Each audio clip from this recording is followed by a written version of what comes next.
자, 지금 시간이 2025년 5월 4일, 일요일이죠. 오후 5시 42분. 제가 이번에 보여드릴 거는 엑셀로 만든 거예요. 엑셀로. 엑셀로 만든 건데 한번 보세요. 보시고, 제가 왜 상방을 포기하는지, 그리고 차트를 분석하는 걸, 의미 없어 하는지에 대해서도 한번 생각을 해보셨으면 좋겠습니다. 물론 이건 제 아이디어예요. 제 아이디어이기 때문에 뭐 이게 엄청난 의미를 담고 있다라고 주장할 수는 없어요. 다만 데이터를 관찰했을 때 이런 일이 있더라는 것만 참고를 해주셨으면 좋겠습니다. 자, 요 빨간 게 개인입니다. 개인. 그리고 연두색이 외인이에요. 파랑색이 지수입니다. 자, 지수가 이렇게 올라가요.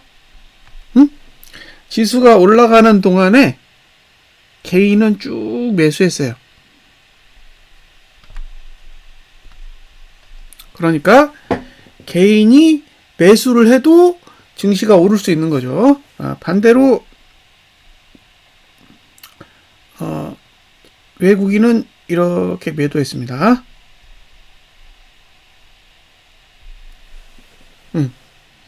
외국인은 매도를 했어요. 그러니까 외국인이 매도하고 개인이 매수하는데 증시가 올랐어요. 문제는 고점을 찍은 이후의 흐름입니다. 자, 외국인은 고점을 찍을 때까지 매도했어요. 근데 이제 고점에서 증시가 빠져요.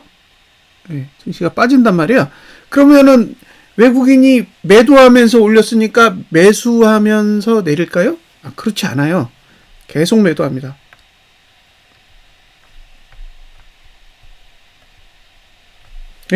그러니까 매도하면서 올렸으면 매도하면서 내리는 거죠. 매도하면서 올렸으면 매도하면서 내리는 거예요. 그리고 매수는 언제 하냐? 여기서 합니다. 이게 언제냐? 2022년 7월 5일이에요. 그러니까 외국인이 매수를 시작한 시점은 7월 5일입니다. 그때부터 2년간 매수해요. 그래서 2024년 7월 11일까지 매수했어요. 자, 보세요. 매수한 시간만큼 상승했죠.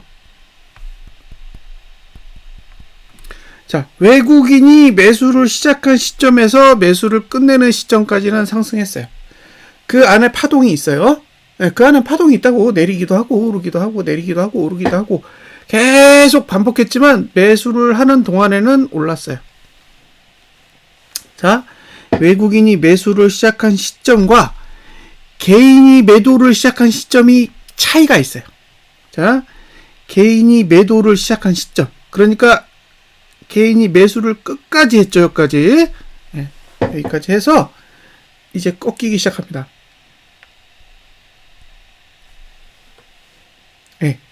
요 시차가 있어요. 그러니까 외국인보다는 개인이 더 정확한 거죠. 외국인보다는 개인이 더 정확하기 때문에 자, 외국인은 의지, 개인은 위치라고 보는 거예요. 자, 외국인의 매매 행위는 의지예요. 나는 이렇게 하고 싶다라는 의지라고 보고, 개인이 매매 행위는 위치예요. 거의 정확하게 움직이기 때문에. 자, 그러면 외국인이 이렇게 매수하는 동안에도 몇 번 빠졌어요. 그죠? 몇 번 빠졌잖아요. 한 번, 두 번, 세 번 빠졌단 말이에요. 근데 이게 다 복구가 되더라는 거예요. 이게 다 복구가 되더라는 거예요. 매수를 하면. 자, 그리고 개인이 매도를 해가지고 여기까지 매도했죠. 정확하게 여기가 매도고, 여기까지 매수해요. 여기가 7월 11일이잖아요. 여기는 7월 4일이고. 자, 이제 개인이 매수합니다. 개인이 매수하고 있어요. 외국인은 매도해요. 그쵸? 외국인은 매도하고 있다고요.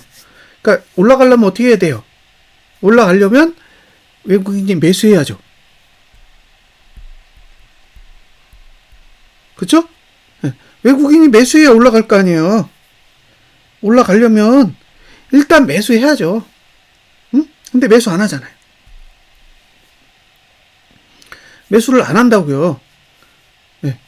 그러니까 저는 지금 외국인이 매수를 하고 있다라고 판단하지 않는 거예요.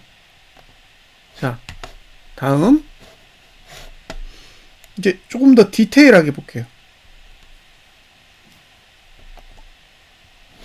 자, 구간을 더 잘라서 보여드리겠습니다. 그러니까 이게 제가 생각하는 수급상의 특징이기 때문에 이게 참고삼아 보시라는 거예요. 자, 외국인은 7월 12일부터 이렇게 계속 매도해요. 보시면 계속 매도하죠. 매도했어요. 근데 증시가 빠져. 그죠? 증시가 빠졌다가 이렇게 올려도 매도세가 유지되면 다시 내려오는 거죠.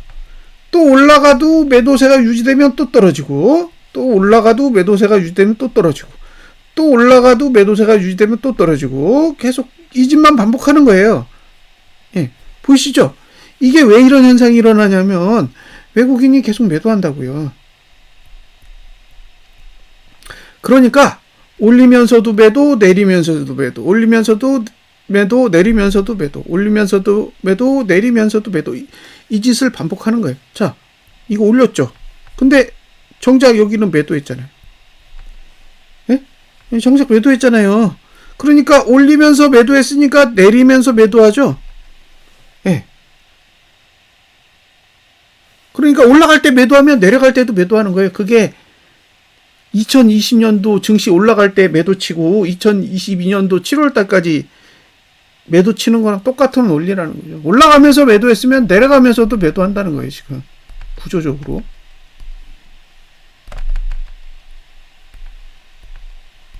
그럼 지금 바닥을 찍은 지점이 여기잖아요. 예? 여긴데 여기서부터도 매도해요. 예. 이렇게 자르면 이렇게 올라가는 동안 이렇게 매도했다는 거죠. 예. 그러니까 이건 바닥이 아닌 거예요. 예? 이게 바닥이 아니고 이것도 바닥이 아니고 이것도 바닥이 아니었듯이 예. 이것도 바닥이 될 수가 없는 거예요. 왜냐하면 외국인이 저점에서 매도했기 때문에. 그러면 이게 지금 어디까지 올라갔다가 또 내려갈 거 아니에요. 그럼 내려갈 때도 매도할 거 아니에요. 예? 올라갈 때도 매도했으니까. 그러면 상승할 때도 매도, 내려갈 때도 매도. 고점이 어디냐? 몰라요.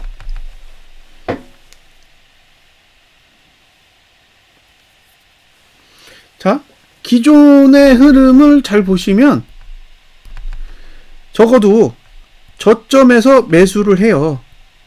예? 저점에서 매수를 한다고. 그게 올라가서 더 무너져. 이 저점이 깨져요. 예. 이렇게 깨져. 예. 근데 외국인의 매매를 보면 어떻게 돼 있냐? 이렇게 내려갔다가 이렇게 올라갔다가 이렇게 올라갔다가 이렇게 가는 거죠. 예. 그러니까 수급은 여기가 바닥인 거예요. 증시는 바닥이 무너져도.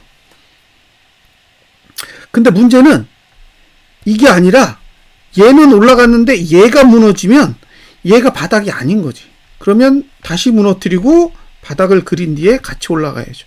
그러니까 지금의 이 수급 구조로는 바닥을 만들 만한 형태는 아니라는 거예요. 지난 5년간의 데이터를 점검해 보면 바닥을 만들 때 이런 짓을 하는 게 안 나왔다라는 거죠. 예. 더군다나 지금 여기가 지금 매도했다가 매수로 돌린 거잖아요. 매수한 뒤에 지금 횡보예요. 횡보라고. 그러니까 개인이 매수했다가 매도를 딱 쳐야 얘가 저점이 되는 거죠. 네? 얘가 저점이 되려면 개인이 매도를 해야 된다고요. 근데 이거는 보세요. 매도도 아니고 매수도 아니고 의지가 없어요. 이건 횡보잖아. 그러니까 이게 지금 매도로 돌아섰다라고 판단할 수 있나요? 아니면 매수를 하고 있다고 판단할 수 있나? 이건 아무런 판단을 할 수가 없어요. 증시만 오르고 있는 거예요. 그러면 외국인은 매도하고 있고 개인은 뭘 하는지 모르겠는데 이게 저점이라고 이야기를 할 수 있을까요? 네, 저는 없다는 거. 저는 없다는 거예요. 이런 지점에 있을 때, 이런 지점에 있을 때 무슨 얘기를 했냐면, 저점 깰 수도 있다고 얘기를 했어요. 저점. 여기 저점 깰 수도 있다고. 이 위치에서도 그런 얘기를 했다니까요. 왜 그래요? 외국인이 매도하고 있기 때문에. 근데 지금도 매도하고 있어요. 지금 매수세가 들어왔다라고 보기 어려워요. 이 매수세가 어떤 데이터냐면, 이거, 한화오션이요. 한화오션 1조 원 산 거. 그거 말고는 없어요. 매수가 없어요. 이거는 한화오션 블록들 때문에 이렇게 보이는 거지, 실제로는 계속 매도하고 있다는 거예요. 그래서 이게 지금 고점이 어디까지 갈지는 저도 모르겠다라는 거예요. 이게 지금 343까지 갈지, 348까지 갈지, 아니면 358까지 갈지, 모르겠어요, 솔직히. 모르겠다. 근데, 그래도 303은 깰 거라고 보는 거예요. 왜? 외국인 매수 안 하니까. 외국인이 매수를 해야 될 타이밍을 놓쳤어요. 놓쳤다고. 그러니까 지금 매수하면 되느냐라고 했을 때 이렇게 매수한 사례가 없다고요. 5년간 없어. 5년간. 그러니까 5년간의 데이터를 봤을 때는 이미 매수를 해야 될 타이밍을 잃어버린 거죠. 그러니까 너무 많이 올라온 거예요. 여기가 지금 303인데 여기가 338이에요. 고점이 356이에요. 여기 18이에요. 그죠? 여기는 얼마예요? 35예요. 그러면 35포인트 올라오는 동안은 매도하고 18포인트 올라가는데 매수를 해요? 이건 바보지. 이건 바보잖아요. 매집을 안 하는 거잖아. 고점에서 매수해서 뭐 얼마나 벌려고요. 그러니까 이게 지금 저점을 내고 올라가는 유형의 흐름은 아니라고 생각할 수밖에 없다는 거예요. 이게 제 의견이에요. 이게 뭐 과학적이다, 이게 확실하다, 그런 얘기 아니에요. 자금의 흐름만으로 봤을 때는 납득하기 어렵다. 자, 여기에 자, 여기 저점에 매도, 그죠? 지금까지 그렇게 왔다고요. 올리면서 매도, 내리면서 매도, 올리면서 매도, 내리면서 매도, 올리면서 매도, 내리면서 매도, 올리면서 매도, 내리면서 매도. 그러니까 올리면서 매도했으니까 나중에 내리면서도 또 매도하겠죠. 그러니까 매도 금액은 사상 최고치를 넘어설 거라는 거예요. 자, 어떤 유튜브 동영상을 봤더니 주식을 팔아서 채권을 산대요. 외국인이 이러고 있답니다. 그래서 외국인이 현물을 팔고 있는 거래요. 자, 환율이 떨어졌어요. 이제 외국인이 주식을 매수할 거래요. 그래서 증시가 오를 거랍니다. 이런 주장을 봤어요. 그냥 제 의견만이에요. 이게 맞는지 틀리는지 저는 몰라요. 제가 이해하고 싶은 건 뭐냐면 이게 논리적으로 오류가 없느냐예요. 자, 주식을 사서 채권을 사는 이유는 위험 자산에서 안전 자산으로 이동하는 거잖아요. 이렇게 보거든요. 그럼 환율이 떨어지면 안전 자산에서 위험 자산으로 이동하나요? 이게 환율의 영향을 받느냐라는 거예요. 환율의 영향을 받느냐. 환율이 떨어지면 안전 자산을 팔고 위험 자산을 사냐라는 거예요.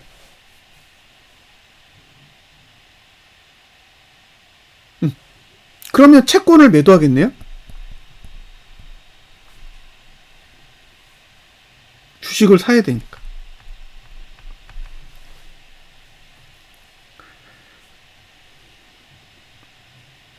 자, 환율이 떨어지면 위험 자산을 선호하나요?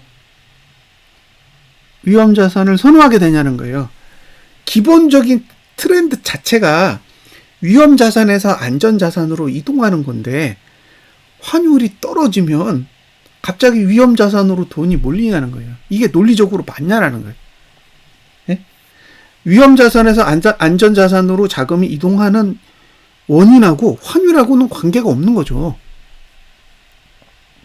응? 관계가 없는 거잖아요. 왜? 주식을 팔아서 채권을 사는 건 원화에서 원화로 거래하는 거예요. 환율하고 상관없어요. 환율이랑 상관없다고. 우리나라 주식을 팔아서 우리나라 채권을 사는 거면 원화 대 원화예요. 환율의 영향을 안 받아요. 근데 환율이 떨어지면 갑자기 주식 쪽으로 돈이 들어온대요. 예. 이게 납득하기 어려운 거죠. 작년 7월 달에 증시 내릴 때 환율도 내렸어요. 그러니까 환율이 영향을 미칠 때도 있지만 환율의 영향을 받지 않을 때도 있는 거예요. 근데 이건 논리적으로 이상하잖아요. 주식을 파는 이유가 채권을 사기 위한 건데 환율이 떨어지면 채권을 안 산다라는 논리는 이건 논리적인 건 아닌 거죠. 뭐 그게 그럴 수 있는데 그게 저는 논리적이라고 이해되지는 않는 거예요. 자, 환율이 내리면 미국 자금이 국내로 유입된대요. 그러면 미국 주식을 매도하고 국내 주식을 매수하는 건가요? 그러면 미국 주식을 매도하면 미국 증시가 내리나요? 예. 이상하잖아요. 응? 그러니까 국내 증시에 자금이 들어올 수는 있어요. 근데 미국 주식을 매도해서 국내 주식을 산다. 그럼 미국 증시가 내리는 거잖아요. 그럼 미국 증시가 내리면 국내 증시가 오르나? 그러니까 이런 언어적인 이 표현 자체가 이렇게 들여다보면 논리적으로 너무 오류가 많아요. 그러니까 주식 시장에서 채권 시장으로 가기 때문에 외국인이 매도하고 있다. 그러면 거기까지는 그럴 수 있겠구나. 근데 이제 증시가 오르든 내리든 상관이 없는 거죠. 채권 시장으로 자금이 계속 빠져나가는 거면. 근데 갑자기 환율이 내렸다고 주식 시장에 돈이 들어오는 거예요. 그럼 주식 시장에 돈이 들어오고 채권 시장으로도 돈이 가야 되니까 매수하는 세력도 있고 매도하는 세력도 있고 채권으로 넘어가고 이런 거잖아요. 갑자기 주식에서 채권으로 넘어가는 게 환율이 떨어지자 없어지고 외국인이 갑자기 현물을 산다라는 논리는 이건 상식적으로 굉장히 받아들이기가 어렵다는 거예요. 근데 이런 영상들을 그냥 너무 쉽게 표현하는 거죠. 근데 저는 모르겠어요. 이런 논리들이 과연 맞는 건지. 환율 떨어지면 외국인 자금 들어온다는 얘기를 꽤 많이 들었어요. 꽤 많이. 생각하신 것보다 꽤 많이 들었습니다. 근데 정작 안 들어왔어, 지금까지. 정작 지금까지 안 들어왔다고요. 그러니까 환율이 떨어진 게 지금만 그런 게 아니에요. 지금이 과하게 떨어진 거지 과거에도 떨어졌다고. 보세요. 환율이 여기 얼마예요? 1월 달에도 떨어졌잖아요. 1월 달에도. 이게 무슨 봉이죠? 주봉이네. 일봉으로 봐야죠. 일봉으로 보면 여기도 파동이 계속 있잖아요. 이게 지금 올라가기만 했나? 내려가기도 했지? 보세요. 파동이 여기만 있는 게 아니에요. 여기만 있는 게 아니라고. 근데 여기도 지금 과하게 떨어진 게 지금 봉이 지금 세 번째잖아요. 세 번째 봉인데 그러면 이렇게 환율이 떨어지는 동안 외국인 자금이 들어왔냐? 안 들어왔죠. 외국인 자금 안 들어왔다고요. 계속 나갔다고. 환율이 이렇게 빠졌는데도 지금 환율이 이렇게 빠졌잖아요. 이렇게 빠졌는데도 실제로는 외국인 자금은 빠져나갔다는 거예요. 그러니까 환율이 내리면 돈이 들어온다라는 논리는 실질적으로는 발생하지 않았다는 거예요. 그러니까 이미 결과가 있는데 결과를 벗어나는 내용들에 대한 정보가 계속 이렇게 나오면 이해하기 어려운 거죠. 자, 환율이 내리면 외인이 주식을 매수한다? 이거 아니에요. 그럴 수 있는 거지. 응? 그럴 수 있다고요. 환율이 내리면 돈이 들어올 수 있어. 얼마든지 그럴 수 있잖아요. 근데 환율이 내리면 돈이 들어온다는 아니죠. 올 수도 있다지. 네, 왜냐? 지금까지 안 들어왔으니까.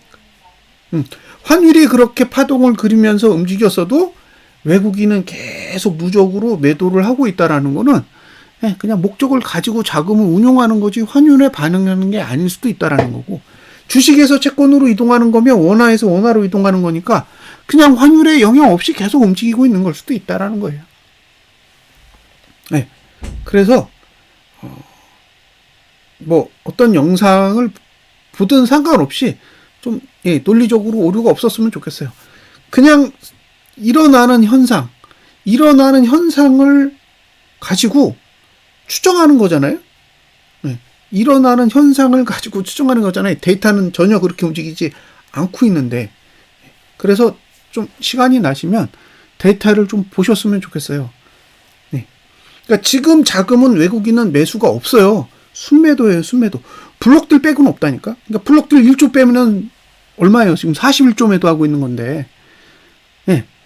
매수가 일체 없어요. 매도로 치면 최고치예요, 최고치. 지금이 블록들 하나 때문에 지금 최고치가 지금 아닌 것처럼 보이는데 실제로는 최고치라고요. 그러니까 오해 없으시기 바랍니다. 네. 제 눈에는 외국인은 현재 매수를 전혀 안 하고 있고, 지금 빠져나가는 자금이 채권으로 간다면 채권으로 가기 위해서 주식을 계속 팔고 있나 보다. 그죠? 그리고 앞으로도 바닥이 올 때까지 계속 파시겠죠.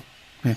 그래서 다음 주 수요일에도 뭐 갭상승이 나올지 보합으로 시작할지 개파락이 나올지는 모르겠지만, 외국인이 현물을 팔면 이거는 올라가도 팔고 내려가도 팔고 바닥이 나올 때까지 계속 판다라고 생각하시면 될 것 같아요. 지금 제 판단에는 개인이 대량 매수를 하면 왕창 쏟아질 거예요. 근데 지금 기관이 개인의 대량 매수를 허용을 안 해요. 개인이 매수를 하고 있으면 계속 빼서요. 한 2천억 정도 가면 막 두들겨 패가지고 줄이고 막 그 짓만 해요. 그러니까 개인이 매수 행위를 하는 걸 막고 있는 거지 개인에게 대량 매도를 주고 있지도 않아요. 그러니까 개인이 대량으로 매도하는 게 아니기 때문에 위쪽으로도 뻗어나가기 어려워. 개인이 대량으로 매수하는 것도 아니니까 아래쪽으로 뻗어나가기도 어려워. 지금은 위로도 못 가고 아래로도 못 가고 오고래일째 횡보만 하고 있어요. 그래서 개인 자금 흐름 좀 관심 있게 보시고요. 지금 여기서 만약에 갭상승이 뭐 5% 뜬다고 치자고요.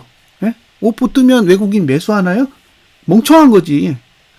338도 아니고 5% 뜨면 343인데 그럼 343부터 매수해요? 전고점이 356인데 13% 먹겠다고? 그러면 40% 올리는 동안은 다 날려먹고 13% 먹겠다고 매수를 들어가는 거는 이거는 포기해야죠. 그런 외국인이 있다면 분석을 포기하는 게 맞다고 생각합니다. 그러니까 저는 지금 개인적인 판단은 한계를 넘었다고 봐요. 그러니까 외국인이 매집을 해야 되는 범위를 넘어섰어요. 그러니까 외국인은 지금부터 매집 못해. 지수로 보면 이게 뭐 삼성전자를 뭐 다시 매집할 수도 있고 뭐 그렇다고 쳐요.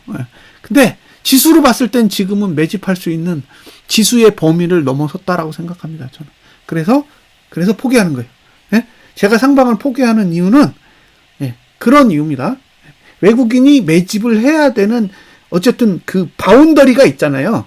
그걸 완전히 벗어났다라고 보기 때문에 여기서 고점을 찍기 위해 어느 시간 동안 또는 어느 금액 동안 갈지는 모르겠지만 그냥 제 능력 밖이라고 생각하고 그다음에 제 분석이 틀렸다라는 걸 인정하고 그냥 저는 상방을 접는 거죠. 자, 제 분석은 이게 다예요. 이게 틀릴 수 있어요. 뭐 어떻게 하겠어요? 능력이 안 되는데. 틀릴 수 있습니다. 그럼 인정할게요. 인정하면 되잖아요. 인정하면 뭐라고 할 게 없어. 인정했는데요. 뭐 제가 엄청 잘 맞힌다.